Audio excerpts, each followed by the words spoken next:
उस क्लास में लगभग 40 स्टूडेंट बैठे थे। अचानक एक स्टूडेंट खड़ा हुआ और उसने बहुत घबराते हुए प्रोफेसर से कहा, सर मेरे पिताजी ने मेरे इस बर्थडे पर मुझे बहुत कीमती घड़ी गिफ्ट में दी थी, सर वो घड़ी अभी किसी ने चुरा ली। तो प्रोफेसर ने अचरज से कहा, अभी कैसे चुरा लेगा?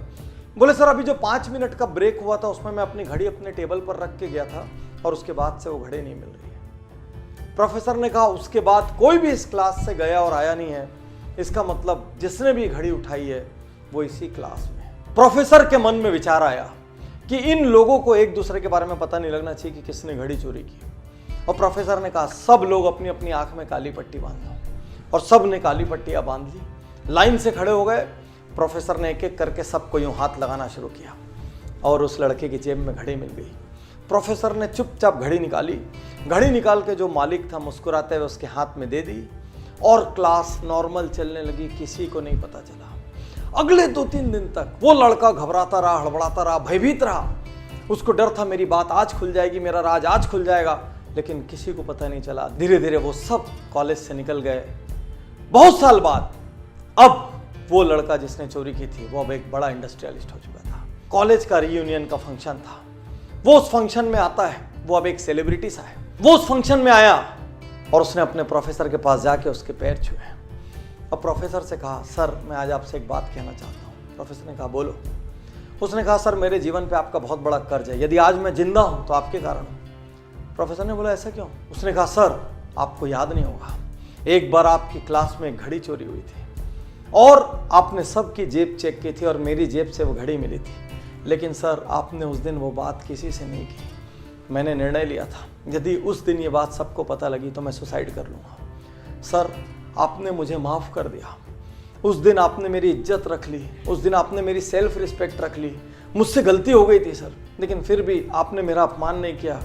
आज मैं जहाँ भी हूँ सर उस लेसन की वजह से मैं यदि जिंदा हूँ सर तो आपकी वजह से। और प्रोफेसर कहता है, अच्छा वो तुम थे क्या?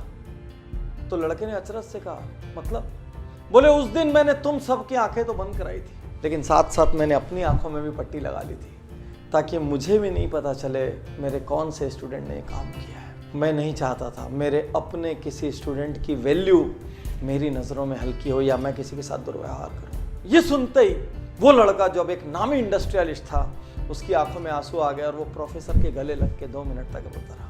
यही तो अद्भुत महानता है, किसी की गलती पता चलते हुए भी माफ कर देना, किसी को इग्नोर कर देना, उसको उसकी सेल्फ रिस्पेक्ट बचाने का मौका दे देना, पता होते हुए भी कि ये कल्प्रिट है उस वक्त जाने देना ताकि उसको सुधरने का अवसर मिल सके, अपना चेहरा ऊंचा करके चलने का अवसर मिल सके। आज के इस युग में जहां हर व्यक्ति किसी न किसी की गलती ढूंढ रहा है, परिवार में माँ बाप की गलती, भाई की गलती, जीवन साथी की गलती, ऑफिस में बॉस की गलती, कलीग्स की गलती, कुछ और नहीं हुआ तो देश की गलती, समाज की गलती, राजनीति की गलती, सरकार की गलती, सबकी गलती ढूंढ रहे हैं।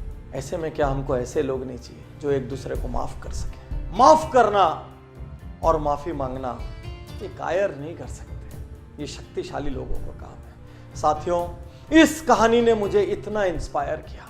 एक प्रोफेसर जो ये नहीं चाहता कि उसका स्टूडेंट उसकी नजरों से गिरे, जो ये नहीं चाहता कि उसका स्टूडेंट किसी और की भी नजरों से गिरे, क्या ऐसे लोगों की समाज को जरूरत नहीं है? जहां पर हम लोगों की गलतियां होने के बावजूद उनको इंसान मान के, उनको मिट्टी का पुतला मान के उनको माफ कर सके।